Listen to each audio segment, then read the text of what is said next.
আজকে যখন আমি এখানে এন্ট্রি নিচ্ছিলাম তখনই আমি ভাবছিলাম আই শ্যাল বি টার্গেটেড। এটা হচ্ছে ন্যাশনাল ইস্যু হোয়াট এভার। আজকের প্রোগ্রামে উপস্থিত অতিথিবৃন্দ এবং জুলাই যোদ্ধারা সবাইকে জুলাইয়ের রক্তিম লাল সালাম, সালাম আলাইকুম। আমরা ট্রাইব্যুনালের বিচার নিয়ে কথা বলতে এসেছি, বা আপনারা যারা শহীদ পরিবার আছেন, জুলাই যোদ্ধা আছেন, এটার একটা ন্যাশনাল ডিমান্ড যে আমরা একটা ফ্যাসিস্ট রিজিমকে পরিবর্তন করার পরে কীভাবে জাস্টিসটা এনশিওর করবো সেটা নিয়ে আমাদের কথা বলা দরকার। যখন ইন্টারিম গভর্নমেন্ট আসে, এই ট্রাইব্যুনালটাকে ফরমেশন করাই হয়েছে শুধুমাত্র প্রথমে টার্গেট ছিল হচ্ছে এই জুলাই আগস্টের বিচারটুকু সম্পন্ন করা। দেন পরবর্তীতে আমরা এনফোর্স ডিজার্ভেন্সকে এখানে ইনক্লুড করা হয়েছে, নি ক্যাপিংও শুরু করেছি অলরেডি। অর্থাৎ ট্রাইব্যুনালে এখন 3 ধরনের মামলাগুলো আমরা এখন চালাচ্ছি। একটা হচ্ছে জুলাই আগস্টের মামলা, আর দ্বিতীয় হচ্ছে এনফোর্স ডিজার্ভেন্সের মামলা, আর তৃতীয় শুরু করেছে নি ক্যাপিংয়ের মামলা, যেটা নিয়ে জোহান বলেছে, কথা বলে গেছে।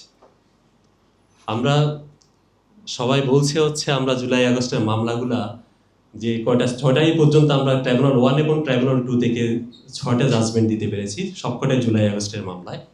প্রথমটা ছিল শেখ হাসিনা। রাষ্ট্র যখন যেটা ডিমান্ড করেছে সেটা আমরা অবশ্যই করতে পারছিলাম।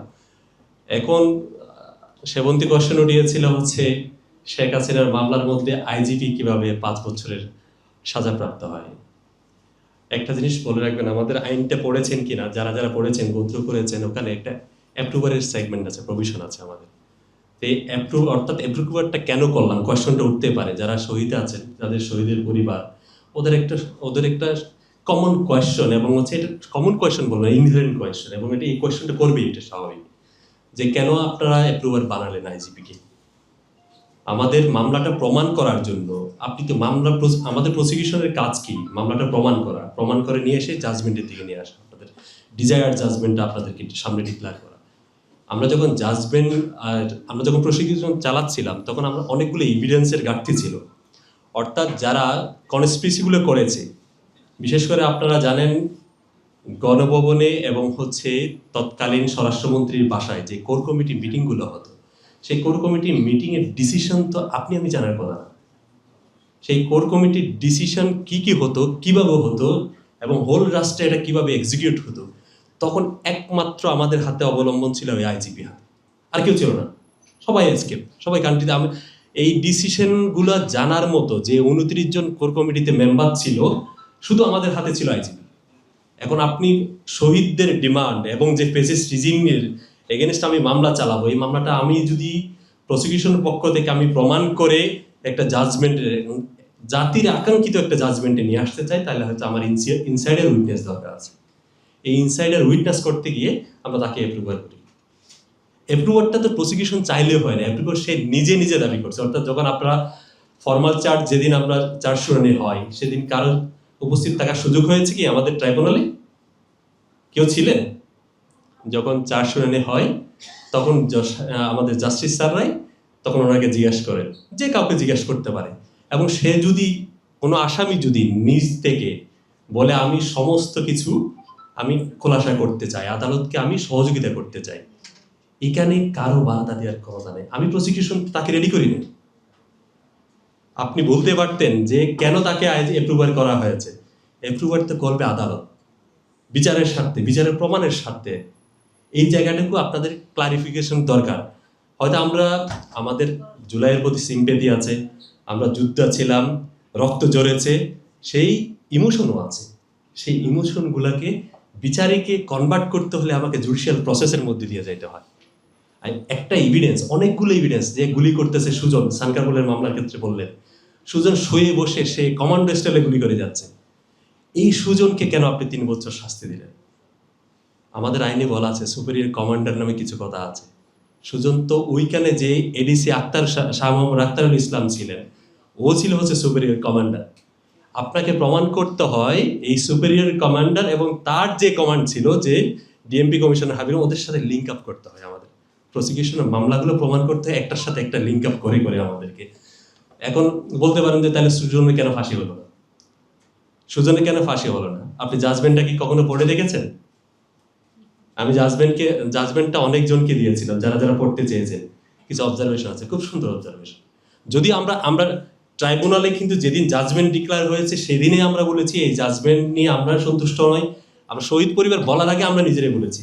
তৎকালীন চিফ প্রসিকিউটর তাজুল ইসলাম নিজেই তাকে বলেছেন আমি কালকে আপিল ফেল করবো, এবং সাথে সাথে উনি সিএমপি ফেল করছে, 3 দিনের মাথায় সিএমপি ফেল করছে। ফেল করে অলরেডি এখন হিয়ারিং এর জন্য আছে। আমরা যে সুজনের 3 বছর শাস্তি দিয়েছে সেটা কোনোভাবেই যে আমরা একমত নয়, সেটা এনহ্যান্সমেন্ট অফ পানিশমেন্ট, এটার জন্য আমরা এপিল করেছি এবং এই এপিলটা এখনো চলমান। আপনাদের হতাশ হওয়ার কারণ নেই। আমরা সমস্ত এভিডেন্সকে এডমিসিবিলিটি দিয়ে কোর্টে প্রমাণ করার চেষ্টা করি। এখানে আরেকটা জিনিস লাগবে, সেটা হচ্ছে কি, ধরেন আমরা প্রমাণ করব শুধু আমার ভিডিও বা ছবি দিয়ে না, আপনাদের সাক্ষ্য দিয়েও করি। যারা জুলাই ভিকটিম আছেন, জুলাই যুদ্ধ আছেন, তাদের সাক্ষ্য দিয়ে করি। আমরা এখানে ইদানিং যেটা ফেস করছিলাম, অনেক সাক্ষ্যকে যখন আমরা ডাকি আদালতের সাক্ষ্য দেওয়ার জন্য, অনেকে গড়িমসি করেন, সাক্ষ্য দিতে আসেন না। আমি প্রমাণটা করবো কিভাবে? সাক্ষ্য দিতে গেলে আমার ট্রায়ালে অনেক সময় আমার ডেট নিতে হয়। আমার আইনের বিধান আছে no adjournment shall be here. এখানে আমার অ্যাডজর্নমেন্ট নিতে হয় শুধুমাত্র সাক্ষীর অভাবে। অনেক সময় আমরা তো সবাই জুলাই যোদ্ধা, অনেকের পরিবার শহীদ হয়েছে এবং এখনো পর্যন্ত লাইভ বুলেট বডির মধ্যে আমাদের আছে, ইনজেক্ট করা আছে। আমাদের এই জুলাইটাকে ধারণ করতে হলে আমাদের ট্রাইব্যুনালকে সর্বোচ্চ অ্যাসিস্ট করতে হবে। হতাশ হওয়ার কোনো কারণ নাই, এই বিচার হবে ইনশাল্লাহ, এই বাংলার মাটিতে হবে ইনশাল্লাহ। আমরা বলতে চাই এটা নিয়ে কোনো কম্প্রোমাইজ, যে সরকার আসুক না কেন, কোনো সরকারের এই জায়গায় জুলাই নিয়ে কম্প্রোমাইজ করার সুযোগ নাই। এখনো পর্যন্ত আপনাদেরকে আমি বলি, আমরা এই নতুন সরকার আসার পরে আমাদের প্রতি কোনো ইনস্ট্রাকশন নেই যে আপনারা এই মামলাটা স্লো করেন, এই মামলাটা স্লো করেন, এই মামলাটা এইভাবেই করেন। কোনো ধরনের ইনস্ট্রাকশন আমাদেরকে দেওয়া হয়নি। বলা হয়েছে তোমরা করো, এবং তোমরা যেভাবে করো, যে এভিডেন্সের আলোকে যার এগেনস্টে তোমরা কমপ্লিসিটি পাও তাকে ইমপ্লিকেট করো। আমাদের প্রতি কোনো ধরনের ইনস্ট্রাকশন নাই যে এই আসামিকে আনা যাবে, এই আসামিকে আনা যাবে না, এই মামলা চলবে, এই মামলা চলবে না, এই ধরনের কোনো ধরনের ইনস্ট্রাকশন আমাদের প্রতি নাই। বলেছেন আইনমন্ত্রী, আমাদের মাননীয় আইনমন্ত্রী এসে বলেছেন তোমরা যার এগেনস্টে তোমরা কমপ্লিসিটি পাও তাদেরকে তোমরা আসামি করো, অসুবিধা নেই। একটু আগে আমার এক শহীদ পরিবার বলেছেন, আমি ধারণ করতে চাই আপনার কথাটুকু, কোনো আসামির বিরুদ্ধে যদি আমরা ন্যূনতম এভিডেন্স পাই সেটা স্পেয়ার করার কোনো সুযোগ নেই, আমরা বেঁচে থাকতে হতে দিব না ইনশাআল্লাহ। এটা এতটুকু আপনাদেরকে আমি কথা দিয়ে যেতে পারলাম। আর সেবন্তীকে বলি যে ও মোহাম্মদপুরের মামলার সাক্ষী, মোহাম্মদপুরের মামলাতে তোমার কোনো আপত্তি আছে? তাহলে আমি শুধু এতটুকু বললাম যে শহীদ পরিবার যার যেই মামলা, ট্রাইব্যুনালে সবসময় আপনারা অ্যাটাচ থাকেন, আমাদের সাথে থাকেন। আমরা যদি কোনো এক জায়গায় ল্যাপস করি, কোনো এভিডেন্স ল্যাপস করি, আপনারা আমাদের সাথে ধরাই দেন। আমরা তো চাই, আপনারাই হচ্ছে আমাদের সঙ্গী, আপনারাই আমাদের যুদ্ধের সারথি। আপনাদের মামলাটুকু প্রমাণ করার জন্য আমরা ট্রাইব্যুনালে আছি। আপনারা সবসময় আমাদের ট্রাইব্যুনালে আসেন, আমাদের সাথে বসেন। Hour door is always open. সোজা কথা, আপনি শুক্রবারেও যদি আমাকে ফোন দিয়ে ট্রাইব্যুনালে গেটে যান বা তদন্ত সংস্থা যান, আমাকে পাবেন, আমি চিফ প্রসিকিউটরকে পাবেন। এটা আমি আপনাদেরকে কথা দিয়ে যেতে বললাম যে সবাই আসেন, আমরা সবাই মিলে এই যুদ্ধটাকে শেষ করি। এই যে ট্রানজিশনাল জাস্টিস বলছেন, আমরা যেই জাস্টিসের নাম বলেন না কেন, আমরা এই বিচারটা করতে চাই, এই বাংলার মাটিতে করতে চাই। ফেসিস্টের যতগুলো কিলিং ছিল সবগুলো করবো ইনশাআল্লাহ। আপনাদেরকে আবারও বলি, যেই জুলাইটা, যে যুদ্ধটা আপনারা করেছিলেন 2024, সেই যুদ্ধটাকে বয়ে নিয়ে যাচ্ছে এই আমাদের ট্রাইব্যুনালের প্রসিকিউশন। আপনাদেরকে সাথে নিয়ে বয়ে যাব, যুদ্ধটা শেষ করতে চাই, বিচারটা করতে চাই। Thank you. সালাম।